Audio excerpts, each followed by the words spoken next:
Við ætlum að verja síðasta hluta fundarins í pallborðsumræður og langar að bjóða gestunum, fulltrúum víðsvegar að koma hér og setjast hjá okkur. Það Hörður Arnarsson, forstjóri Landsvirkjunar, hann fær að taka þátt. Guðrún Halla Finnsdóttir, framkvæmdastjóri viðskiptaþróunar hjá Norðuráli. Gestur Pétursson, forstjóri Umhverfis- og orkustofnunar og umhverfis-, orku- og loftslagsráðherra Jóhann Páll Jóhannsson. Gestur, þú myndir til að hér, Jóhann hér.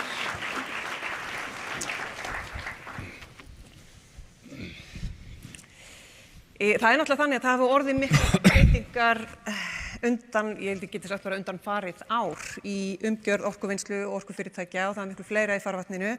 Það búið að sameina stofnanir, það verið að endurskoða leyfisveitingaferli og lagaumgjörð, þá komið nýr ráðherra yfir málaflokkinn og svo framvegis. En mér langar samt að segja, rauður þráður í því sem hefur komið fram hér í dag snýst nauðsyn þess að setja skýrar leikreglur sem þjóni þörfum samfélagsins. Og þá er fyrsta spurningin í rauninni hverjar eru þarfir samfélagsins og hverjar verða þarfir samfélagsins. Og Jóhann Páll, ef ég beini kannski fyrstu spurningu til því,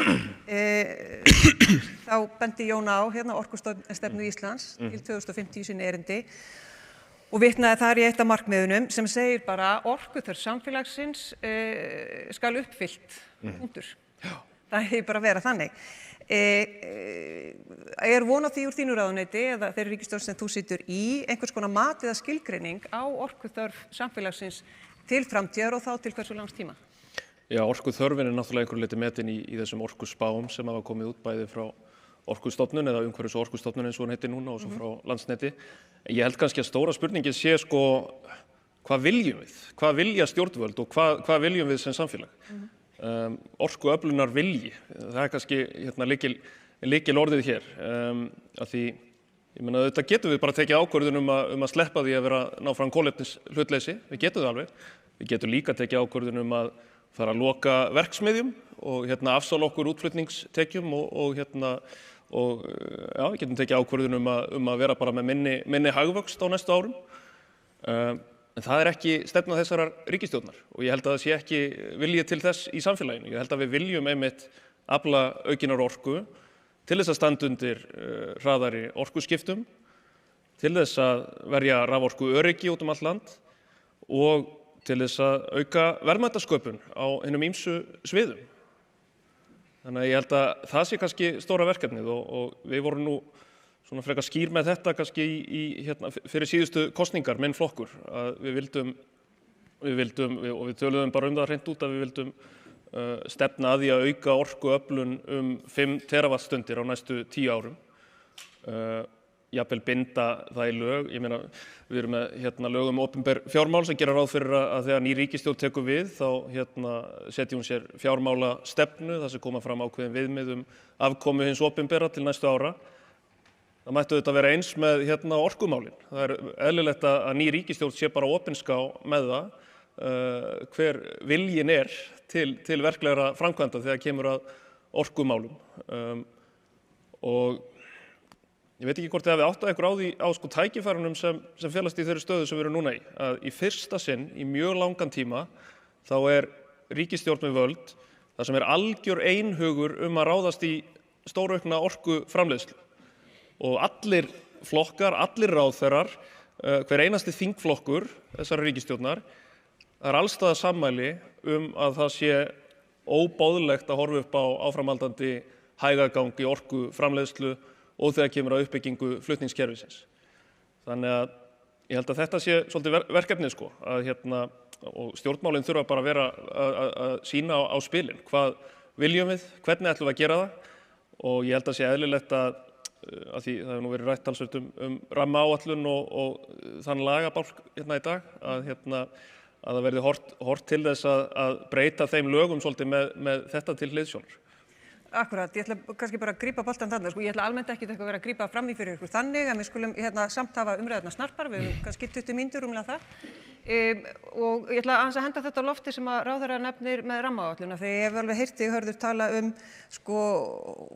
svona þá hugmynda orku þörf eigi í rauninni að vera forsenda inn í rammaáætlun. Geturðu aðeins útskýrt þá hugsun sem þar liggur að baki? Já, það lítur bara að vera algjört grundvallar atriði, til dæmis ef við trúum því við þurfum ekki orku eins og kannski er ein sviðsmynd sem að kannski, og ég held mér sé að stundum í verkefnisstjórn rammaáætlun hafi setið fólk sem að taldi að væri búið að virkja nóg, að þá getur verkefnisstjórnin ekki unnið sitt verkefni að það lítur að vera að segja að við þurfum ákveðna orku, hvernig veljum við hagkvæmustu kostina og þá sem hafa minnst umhverfisáhrif og eitthvað jafnvægi þar á milli. Ef við erum ekki með orku þörf og nefndarmenn getur jafnvel haft á persónulegu skoðun að það þurfi ekki, þá getum við bara hætt eftir fyrsta fund. Þá komið niðurstaða. Þetta var í Noregi, þá var útgangspunkturinn að það þarf 15 teravattstundir. Hvernig ætlum við að finna þær? Það hlýtur að vera verkefnið, rammaáætlun að finna kosti til að uppfylla einhverja þörf sem því að þarf stöðugt að endurmeta. En ég held að það sé líka rosalega mikilvægt svona mál sem að, eins og Jóna fór vel yfir, sem að virkjun tekur þrjár ríkisstjórnir og jafnvel meira. Þetta er eitthvað sem þarf að vera þverpólitísk samstaða um. Og það er yfirgnæfandi meiri hluti fólks á Íslandi, að mínum mati vel yfir 70%, jafnvel yfir 80%, sem vill áframhaldi uppbyggingu og sömu fórstumum gert hingað til. Þetta hefur tekist mjög vel. En allt í lagi, það er allir sammála það, en það hefur, svona eins og Jóna bent á, að þá hefur samt ekkert gengið mjög vel að komast áfram með það. Og Gestur, þú ert forstjóri sameinaðrar umhverfis- og orkustofnunar og þessar stofnanir báðar fyrir sameiningu hafa náttúrulega leikið hlutverk í leyfisveitingaferli nýrra virkjana og þú sást tillögu eða draumsýn Jónu hérna áðan þar sem að hún lagði til að það þyrfti kannski ekki nema 7 ár til þess frá rammaáætlun til gangsetningar á meðan núna er þetta að lágmarki 12 ár og sagan kennir okkur nú að það getur verið töluvert lengri tími. Hvernig sér þú þetta? Er þetta raunsætt að þínu mati þessi draumastaða Jónu Bjarnadóttur og ef svo, hvað þarf til þess að þetta geti orðið? Það er alveg raunsætt að stytta ferilinn, en það er líka nauðsynlegt. Við erum með lögbundið kolefnishlutleysi fyrir árið 2040. Við erum með skilgreindar skuldbindingar samdrátt í samfélagslosun fyrir 2030. Þannig að þetta er ekkert að fara að reddast nema við förum að auka skilvirknina. Og við erum þegar byrjuð. Við erum 2 mánaða gömul stofnun og við gátum bara strax farið í að gera breytingar. Öflugur mannauður, enda var það líka tilgangurinn með sameiningunni að vera með sterkari faglega umgjörð og líka svona sterkara utanumhald varðandi mannauðinn. Þannig að til dæmis áfallaþol, til dæmis ef fólk er að fara að eignast börn, eins og búið að nefna hérna, eða veikist, að þá með nýrri og stærri stofnun að þá er áfallaþolið miklu betra. En nú þegar það er þannig að við erum komin bara með mælaborð, lifandi mælaborð, hvað erum við með mörg opin mál? Þetta mælaborð var tekið í notkun sama dag og umræddur héraðsdómur féll. En síðan þá hefur opnum málum jafnt og þétt verið að fækka vegna þess að við vitum alltaf hver viðfangsefnin eru fyrir framan okkur og lykillinn að þessu var valdefling og traust gagnvart starfsfólkið okkar. Það er að segja öll mál þurfa ekki að koma inn á mitt borð sem forstjóra. Það er þannig að við erum með óbóðslega flott fólk, klárt fólk og öflugt fólk til þess að afgreiða bara fullt af málum án þess að allir séu að koma að því. Og þetta er hlutur sem við erum búin að gera og erum að sjá það að opnum málum er að byrja að fækka og það verður mjög gaman að taka púlsinn svona kannski með haustinu. Þannig að okkur bara hlakka til. Þannig að bara að segja þetta er nauðsynlegt ef að við ætlum að halda okkur við þær skuldbindingar að vera kolefnishlutlaus þjóð. Við erum bara ein af 4 þjóðum í heiminum sem hefur þorað að setja þetta markmið. Allir aðrir eru 2050. Þannig að það að vera meðal þjóða, það er held í markmið sem er bara virkilega gott og gilt ef við erum hugsað framtíða kynslóðir. Guðrún, ég er ekki búin að gleyma þér, ég kem að stónotendunum á eftir en mér langar aðeins að halda áfram með leyfisveitingarnar af því að, eitt er að umhverfis og orkustofnun sé efld og leyfisveitingaferli þar en annað er kannski bara lagaumgjörðin sem að hefur, held ég að við getum sagt, flækst og lengst síðustu árin á meðan hið gagnstæða er að gerast í Evrópu Og ég held að megi segja að þetta hafi í rauninni beinlínis verið ágangshindrun fyrir önnur fyrirtæki. Ég meina fyrir maður nú vera að tala um þolinmótt fjármagn. Sko það eiginlega enginn nema Landsvirkjun sem getur beðið í 23 ár með að hefja framkvæmdir á virkjun. Hvað geturðu sagt okkur bara þína sýn að móta sko bætta skilvirkni? Af því að þið hafið sagt það, bæði fjármálaráðherra og þú hefur rætt það. Það er bæta skilvirkni í leyfisveitingaferla, en geturðu sagt okkur eitthvað meira? Sko, þetta gengur ekki að leyfisveitingaferli sé eins og einhvers konar slönguspil, sko, þar sem virkjunaraðilinn sunkar niður og þarf að gera hitt og þetta aftur leið. Þetta á stiga og bara hún? Já. Þannig og þið þekkið þetta auðvitað, ég meina að það hefur ekki skort framkvæmda viljan hjá orkufyrirtækjum. Það er í leyfisferlunum og svo ágreiningi skipulagsmál oft sem hlutirnir stranda. Við erum að vinna að mjög þéttum lagabreytingapakka sem felur í sér einföldun á þessum ferlum, samþættingu á þeim og til hvers er leikurinn gerður? Jú, við erum að horfa til þess í rauninni að taka upp svona notenda miðaða stjórnsýslu en ekki stofnana miðaða. Jóna náttúrulega teiknaði þetta upp hérna áðan, allar þessar fjölmörgu stofnanir sem þurfa að veita leyfin. Það sem við erum að gera er að við erum að fækka leyfum, í raun sameina kannski margar tegundir leyfa í eitt leyfi. Við erum að fækka eða draga úr kröfunum gagnaskil þannig að viðvikin séu færri, að tímapunktarnir séu færri þar sem kannski virkilega reynir á og horfa til þess að umhverfis- og orkustofnun sé svona leiðandi aðili í öllu þessu ferli og að hún taki þá einmitt frekar við umsögnum frá öðrum stofnunum frekar en að virkjunaraðilinn þurfi alltaf að leita til margra stofnana. Og svo auðvitað erum við að vinna í og förum að fjárfesta í stafrænni gagnagátt sem mun skipta mjög miklu máli. En bara rétt stinga inn í, getur leið fullvissa þá sem hafa áhyggjur af því að þá sé verið að veita afslátt, það sé verið að draga úr aðgengi almennings, það sé verið að bjóða upp á einhverja skemmri skírn og gera minni kröfur. Það er rauður þráður í þessu öllu að ganga ekki gegn ákvæðum Árósasamningsins, að gefa ekki afslátt af umhverfismatskröfum og almenningssamráði. Þetta á bara að vera einfaldara og skilvirkara fyrir alla sem koma að þessum ferlum. Ég held að það sé margt þarna sem einmitt náttúruverndarsamtök ættu ef eitthvað er að fagna.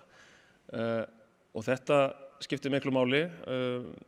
Þetta hafði ákveðin vinna átt sér stað í ráðuneytinu áður en ég kem þarna inn. En það komið samt að einhverju leyti á óvart hvað í rauninni mikið af allri löggjafarvinnunni var eftir. Af því það hefur verið talað þetta svo lengi. Það hefur verið ákall það að einfalda leyfisveitingaferlana. Ég hugsa að ég hafi nú eiginlega heyrt þetta góða ávarp frá Jónu Bjarnadóttur bara mjög svipað ávarp fyrir 2 árum og það var svona byrjað að teikna ýmislegt upp en löggjafarvinnan er ennþá mikið til á byrjunar, eða hún er ekki á byrjunarreit núna. Við erum komin mjög langt með þetta og við erum að koma inn með mjög þétt lagabreytingafrumvarp sem tekur á mörgum þessara þátta og komum svo með framhaldsfrumvarp næsta haust. Þannig að ég hef fulla trú á að við getum stytt þetta ferli verulega þannig að þetta taki frekar 6-7 ár heldur en 12 ár eða 26 ár, til ekki Hvassvirkjunar. Ég var 7 ára þegar sá virkjunarkostur fór inn í ferli rammaáætlunar. Akkurat. Guðrún Halla, mig langar aðeins að víkja að efni úr erindi Tinnu áðan. Þessi hugmynd tvískiptingu markaðarins. Og langtíma samningana sem að kerfið okkar í rauninni byggt upp á. Og ég held að með í rauninni segja að þessi aðgreining hafi orðið til með tilkomu stórnotenda. Þegar þeir komu þá er augljóst að þeir með sínum langtíma samningum eru ekki að keppa sama markaði og almenningur og smærri fyrirtæki. Ef við skoðum bara þessar forsendur, gætu þið starfað án langtíma samninga? Hversu mikið svirði eru þeir? Einfalda svarið og stutta er nei. En langtíma samningar eru náttúrulega bara mjög mikilvægir fyrir rekstur á raforkukerfinu á Íslandi og eru það líka erlendis, en þar eru með miklu stærri og virkari markað þar sem allt magni fer inn á markað, en samt eru langtíma samningar. Á Íslandi erum við ekki með neinn markað, valla. Nú eru komin heildsölumarkaðir sem fyrir bara 20% af notkunni, mest megnis þetta í langtímasamningum. Hins vegar eru langtímasamningarnir kannski að breytast að einhver leyti. Þú þarft mjög langa samninga við upp á fjárfestingur, það eru 20 ár pluss. Þannig að þegar það verið að endurnýja þá samninga þá geta langtímasamningar kannski verið 10 ára eða styttri. Þannig að eðlilega getur breyst á tímabili en það alltaf þörfur á. Og eins og kerfið er núna þá er verið að treysta á eins og skerðingaheimildir. Það er verið að treysta á kaupskyldu. Það er verið að treysta á jafnvel móðurfélagsábyrgð sem gefur orkusölum ákveðna tryggingu og sömuleiðis þá fá notendur aðgang að raforkuverði sem er samkeppnishæft. Þannig að þetta er bara mjög mikilvægt fyrir okkur og ef við ætlum að fara og skipta yfir í eitthvað annað módel sem er það kannski 100% markaðstengt, þá þurfum við að leysa mjög mörg vandamál. Þannig að það er ekki hægt að bara fara yfir í eitthvað annað módel og hlutinni bara ganga upp. Þannig að hvort heldur sem þú velur er annarkvort markaðsmódel og þarf að leysa mikið af vandamálum eða tvískipti markaður og við þekkjum svo sem hvað er þar og þá þurfum við að leysa er eitthvað flæði á milli markaða, hvernig tökum við á því og það þarf að bara passa upp á að samkeppnishæfni Íslands haldist sama hvað og það er ekki, og ég myndi kasta boltanum til stjórnvalda að taka ákvörðun hvernig er framtíðarsýn raforkuviðskipti á Íslandi og hönnum kerfi út frá því. Núna erum við í millibilsástandi og það er mjög slæmt fyrir notendur og hvað þá stórnotendur að vita ekki hvernig fyrirkomulegi verður eftir 3 ár, 5 ár, að því að fólk með mismunandi skoðanir á því hvernig það ætti að vera. Þannig að stjórnvöld þurfa að taka ákvörðun og við þurfum að hanna sem best kerfi í kringum það. Það er náttúrulega svolítið, þegar ráðherra mætir í pallborð og ég tala ekki nýr ráðherra, þá er svolítið heitt undir honum, sko, þannig að við þurfum aðeins að punda á þig og akkurat það sem að Guðrún Halla segir. Ég man nú bara það sem þú stökkst upp tröppurnar á Bessastöðum þegar ríkisstjórnin var að taka við og þú varst spurður þitt fyrsta verk, þú sagðir það er að tryggja raforkuöryggi, heimila og smærri fyrirtækja, þessi hluti markaðarins sem notar 20% af raforkunni sem er framleitt í dag. Þetta almenningur eigi ekki að keppa við stóriðju og þá spyr ég bara svolítið eins og Guðrún Halla, hvernig ætlar að gera það? Já, við erum að gera þetta í 2 skrefum og við gerum ráð fyrir að klára þetta á þessu ári. Ég er að koma með frumvarpin í þingið núna á næstu dögum sem felur í sér að við erum að lögfesta svona ákveðna varnagla þegar það kemur upp óviðráðanleg staða á raforkumarkaði. Þar erum við að tala svona óviðráðanleg atvik og hvernig stjórnvöld takast á við það og þar erum við að lögfesta ákveðnar reglur og ákveðin sjónarmið sem verður þá litið til í svona skömmtunar ástandi, í ástandi sem í rauninni hefur aldrei komið upp. Og þetta skiptir mjög miklu máli og þannig erum við líka að lögfesta ákveðnar heimildir fyrir umhverfis- og orkustofnun til þess að safna upplýsingum, vakta markaðinn, grípa inn í. Við erum líka þarna með ákvæði sem snúa svokallaðri notkunarsvörun. Við erum að styrkja í rauninni Landsnet og getu flutningsfyrirtækisins þá til þess að semja meðal annars við stórnotendur þá í þágu kerfisstjórnunar, ekki heildsölu viðskipti á rafmagni heldur bara vegna kerfisstjórnunar þáttarins. Og þetta skiptir mjög miklu máli og þetta er til þess fallið að verja og bæta raforkuöryggi. En svo eru stóru pólitísku spurningarnar, þeim verður svarað í síðara frumvarpinu sem kemur fram í haust. Og þar erum við að horfa til svona umfangsmeiri aðgerða til þess að tryggja forgang og vernd almennra notenda, heimila og fyrirtækja. Og þar erum við með nokkrar útfærslur til skoðunar sem við erum að áhrifameta. Við munum hvernig umræðan var frumvarp sem kom frá meirihluta atvinnuveganefndar á síðasta kjörtímabili sem endaði með svona öskurkeppni í fjölmiðlum þarna einhver jólin. Við viljum ekki lenda aftur í þeirri stöðu þannig að við þurfum að finna þarna bara einhverja skynsamlega leið sem, það verða ekki allir ánægðir, en sem er samt ekki þannig að það verði einhvers konar stríðsástand milli orkufyrirtækja. Þannig þarna, og að því ég held í grunninn, og þetta er nú eitthvað sem þið hjá Landsvirkjun hafið haldið á lofti mjög lengi, mikilvægi þess að tryggja forgang almennra notenda og fá svona ákveðin skýrleika inn í löggjöf hvað þetta varðar sem hefur í rauninni skort á alveg síðan að heildarlög raforku voru samþykkt 2003. Þannig að nú þarf bara að ganga í þetta og gera þetta. Við erum að áhrifameta þessar 3 útfærslur og ég hlakka til að kynna þetta þegar nær dregur. Já, við hlökkum líka til að sjá hvað kemur út úr því. Hörður, mig langar aðeins að spyrja þig vegna þess að vissulega það er alveg rétt sem að Jóhann Páll segir. Landsvirkjun hefur mikið talað mikilvægi þess að raforkuöryggi sé tryggt fyrir almenning og smærri fyrirtæki, en jafnframt í næstu setningu að þá nefnirðu samkeppnishæfni landsins og við verðum að halda í hana. Af því við vitum að stórnotendur hafa verið að hverfa frá Evrópu í stórum stíl af því að umhverfið hentar þeim ekki þar. Og þú hefur talað það, það er náttúrulega tiltölulega nýtt á Íslandi að það sé umfram eftirspurn eftir orku.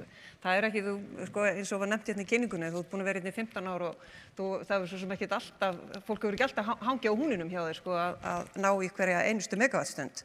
Hvernig meturðu samkeppnishæfnina núna eins og staðan er? Er það að meina á stórnotendamarkaðnum? Já, og samkeppnishæfni Íslands akkurat, bara með til atvinnulífs, uppbyggingu atvinnulífs og verðmætasköpunar. Ég myndi segja að samkeppnishæfni gagnvart almenna markaðnum er náttúrulega frábær. Við getum eiginlega hækka verðið svo við viljum. Já, Þau hafa engan valkost, þannig að ég held að við þurfum að passa okkur að þó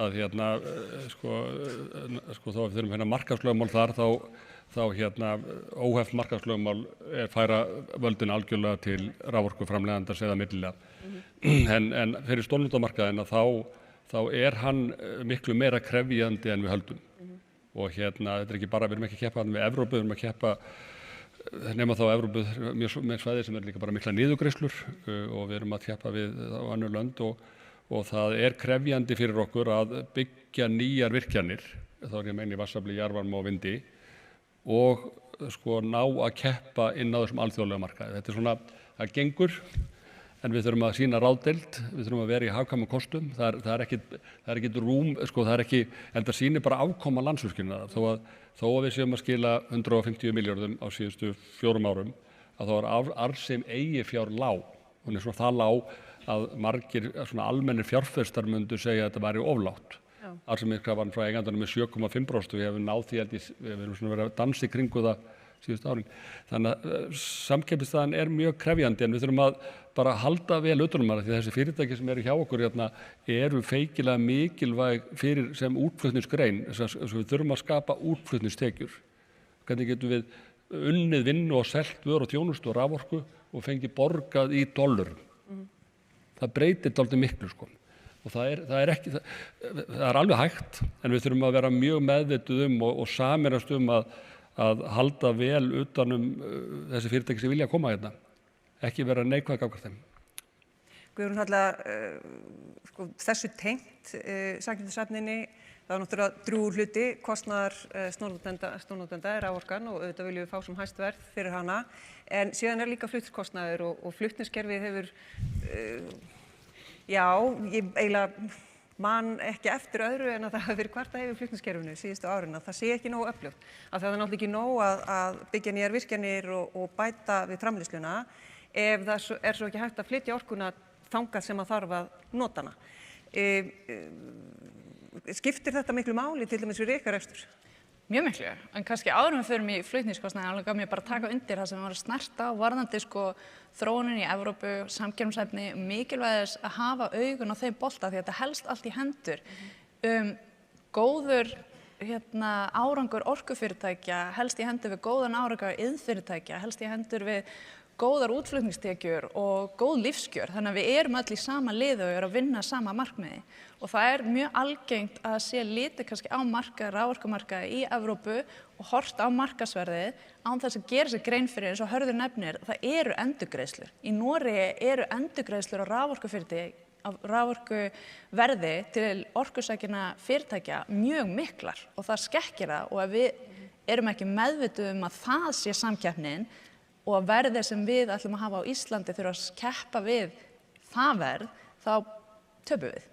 Þannig að það er mjög mikilvægt. En varðandi flutningskostnaðinn, þá er hann náttúrulega bara ósamkeppnishæfur á Íslandi. Hann hækkar og hækkar og það er mjög lítill metnaður fyrir því að stjórna þeim kostnaði. og sem dæmi þá má nefna það að núna áramótin átti að hækka flutningskostnað 200% í 1 mánuð til stórnotenda. Það var ákveðið á endanum að dreifa því yfir árið. En þetta sýnir bara að það er engin, það er ekki tillit til hvaða áhrif þessi kostnaðaraukning hefur á fyrirtæki og síðan var að hækka núna til dreifiveitna í byrjun mars á smærri fyrirtæki líka og heimili í landinu. Af því að þetta var gert til þess að innheimta kostnað sem Landsnet varð fyrir vegna þess að það tapaði dómsmáli og þessu var bara fleytt beint á neytendur. Þannig að það er líka bara, það þarf að efla það og horfa ekki bara hvað getum við sett inn í flutningskostnaðinn, heldur líka hver er að borga þetta og hversu mikið þola þau fyrirtæki. Og þá kasta ég boltanum til ykkar að það þarf að skerpa aðeins á eftirlitinu með flutningskostnaði og við eigum að gera allt sem við getum til þess að halda honum sem lægstum og það eru mikla framkvæmdir í bígerð hjá Landsneti, mjög mikilvægar, en við þurfum að huga að kostnaðinum og hversu slegandi hann getur verið.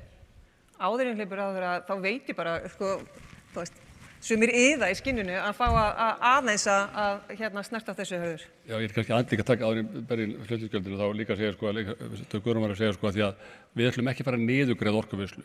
Við niðurgreiðum ekki fiskvinnslu af því við eigum ekki peninga fyrir því. Hver ætti að niðurgreiða? En varðandi flutningskostnaðinn og þú veist, ég er tíðrætt af einhverjum ástæðum að ég sé búin að vera í 15 ár hjá fyrirtækinu. Ég veit ekki alveg hvernig, ég hef hafa liðið alveg ótrúlega hratt og miklu lengur heldur en ég ætlaði að vera. En þegar ég kom til fyrirtækins þá var ég alveg nýr í orkugeiranum og þá var mér sagt einmitt að það var mjög mikið framöndan í rafflutningskerfinu. Það voru sérstaklega 2 verkefni sem að væru brýn að komast í og væru svona á döfinni. Veistu hvaða verkefni það voru? Ég ætla að giska á... Það var Blöndulína 3 og Suðurnesjalína 2. Og hvar erum við í dag? Það er í raun og veru ótrúlegt hvernig okkur hefur gengið að það er vonbrigði með virkjanirnar. Við erum þá stöðugt að nudda þess áfram og við erum að pönkast í stjórnmálum og við erum að halda svona fundi og vekja athygli á þessu og við erum að það eru lagabreytingar á leiðinni. En í flutningskerfinu hvernig gengur að koma mikilvægum flutningskerfinu áfram sem að Landsvirkjun styður heilsugar að séu lagðar, að það er með olíugjöldum. En ég er samt mjög hugsi yfir, ég er sammála með hækkun á flutningskostnaðinum, hvernig getur staðið á að gjaldskráin þurfa að hækka svona mikið þegar við komumst ekki framkvæmdar.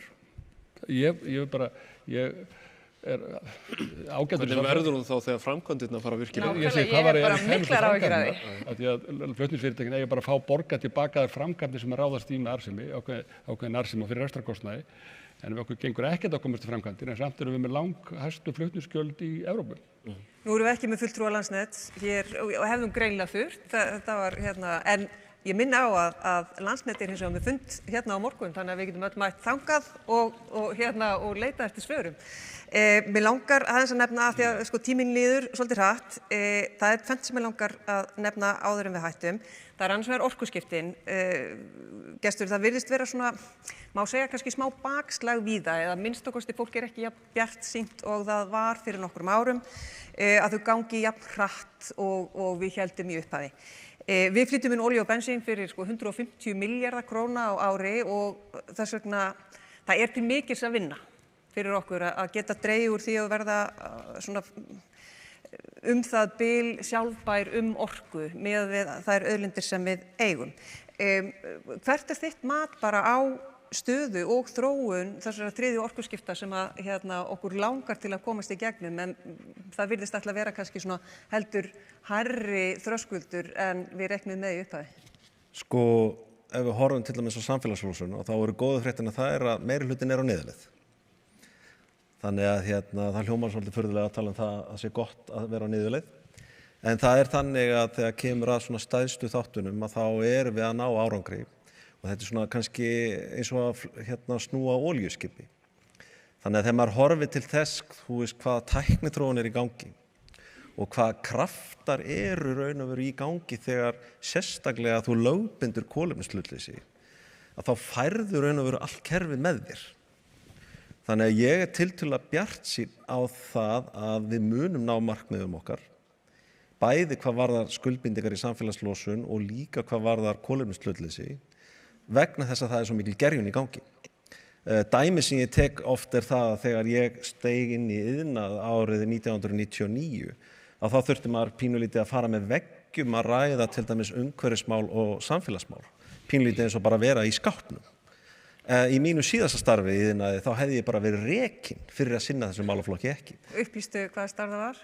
Það er kannski ekki allir sem vita það? Nei, minna ég var bara að stýra raun og veru fyrirtæki í stórnotendahópi Landsvirkjunar og þannig að punkturinn er kannski þessi að það er ofboðslega jákvæð sveifla í gangi og ætlum við þá að fara að byrja að tala okkur niður eða ætlum við að fara að tala okkur upp.